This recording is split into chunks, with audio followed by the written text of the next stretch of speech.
evangeeliumis kuulsime Jeesuse sõnu risti Johannesele, kes ütles, olgu pealegi, sest nõnda on meile kohane täita kõike õigust. Ja siis Johannes andis talle järele. See on dilemma Jordani jõel, mille ees Johannes seisab. Ta saab aru, et Jeesuse puhul on tegemist kellegiga palju rohkemaga kui lihtsalt üks inimene, kes tuleb taas ristimisele.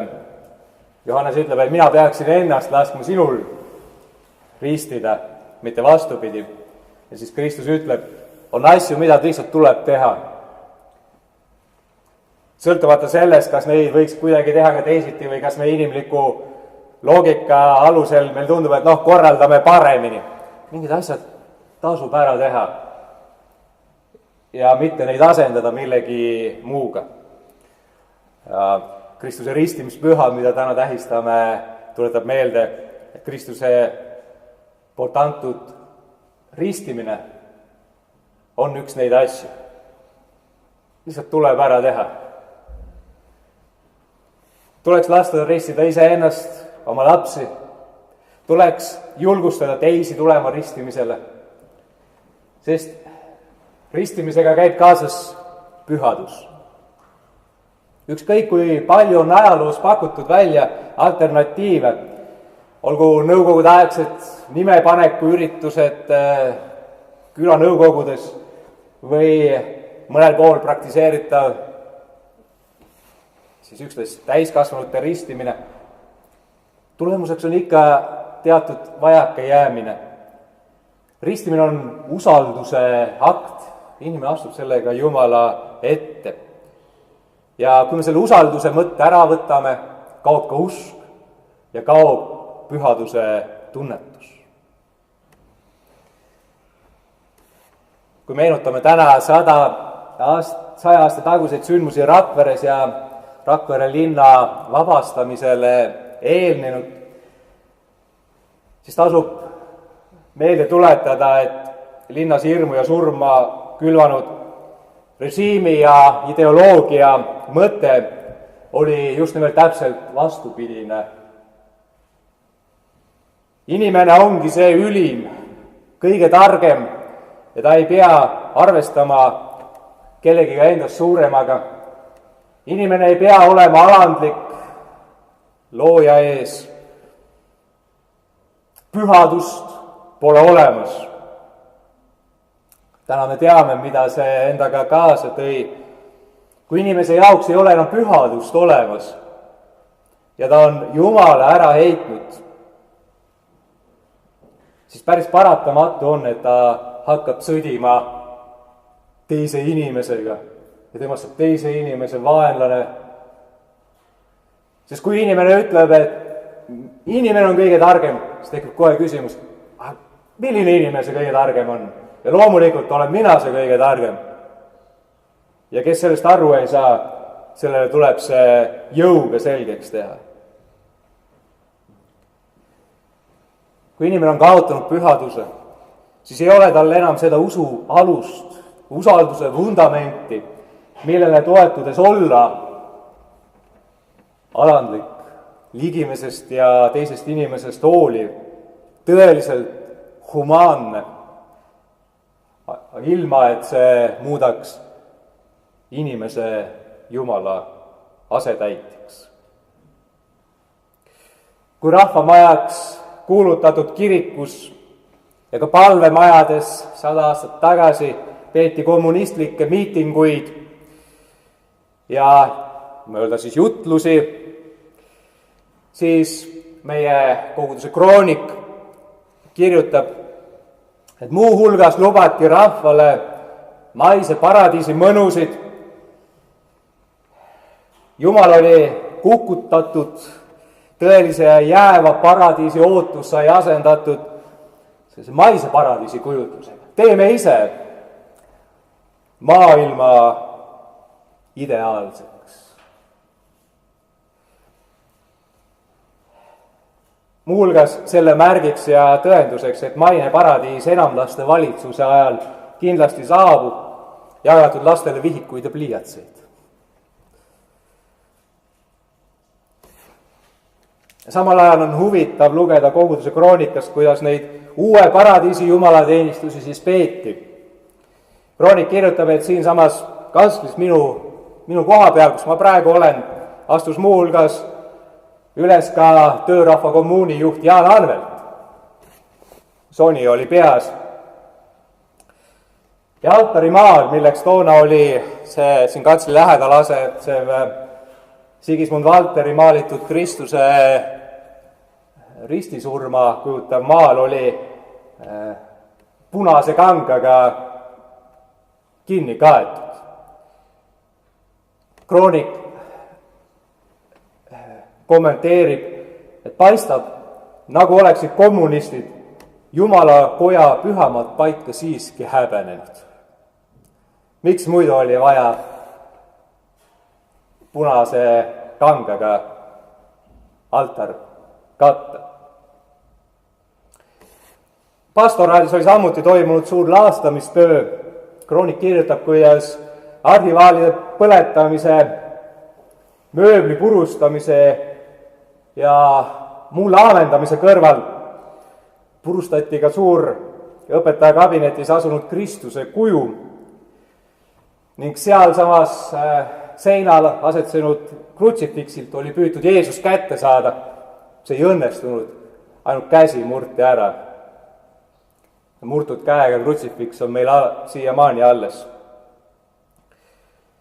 Samas oli keegi punastest selga pannud endale õpetaja talaari, haaras kätte armulaua karika ja pateeni ning pealtvaatajate naerusaatel mängis kirikuõpetajat ja ka armulauda.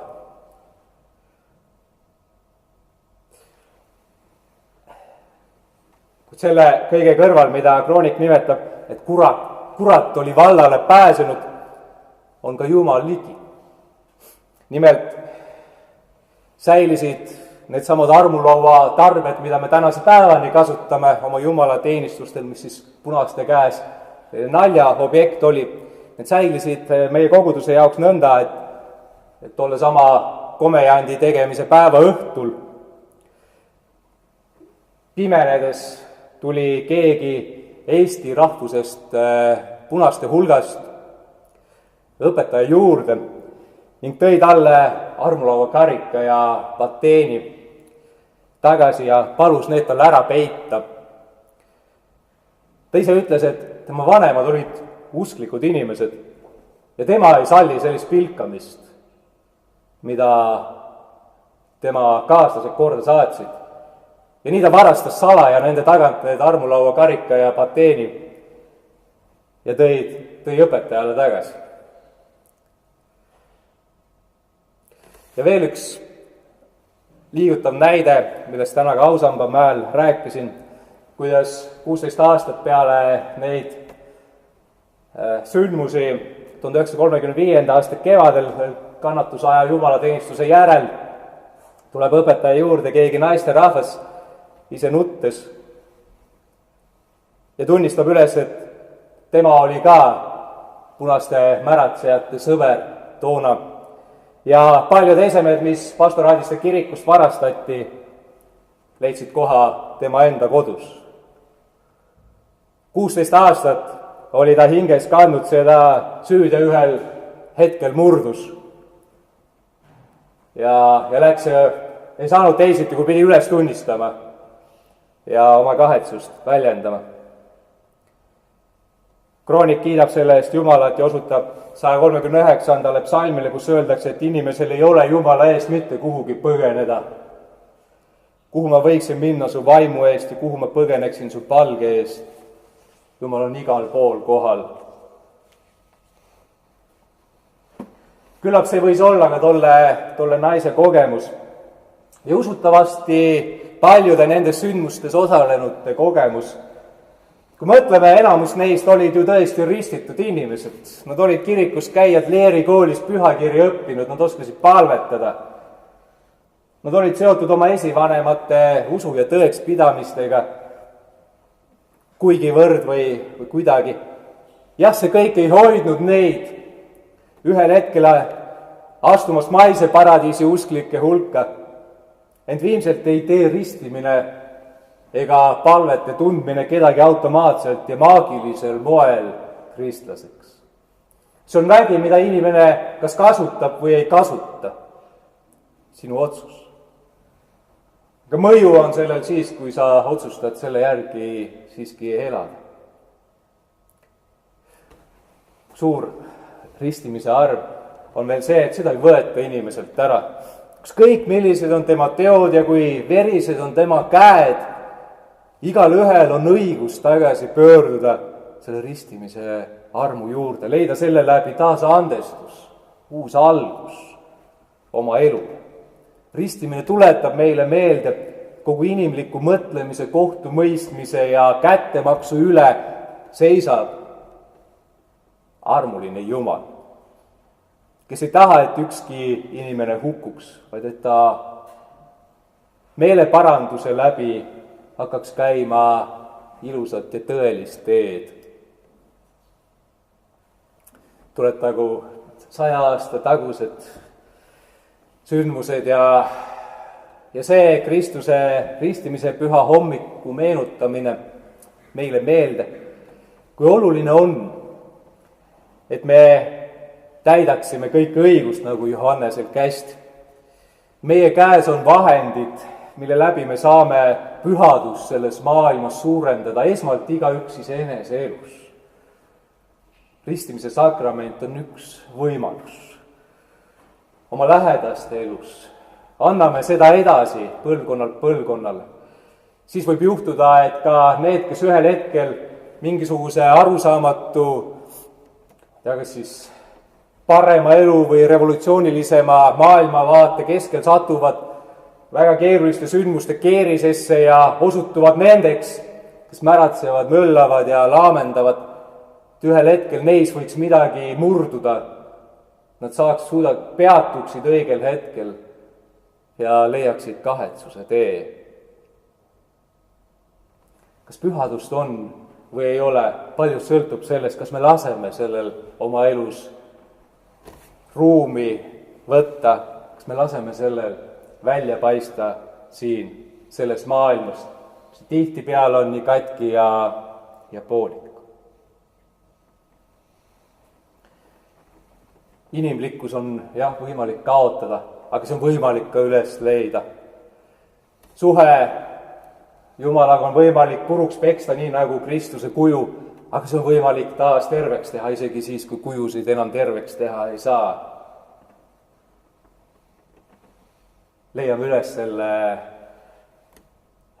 ristimise armu iseeneste juures, iseeneste elude juures. Läheme tagasi selle juurde igapäevaselt, nii nagu Martin Luther seda kutsub meid tegema, et me võiksime elada inimlikumat ja pühadusest täidetumat elu. Aamen.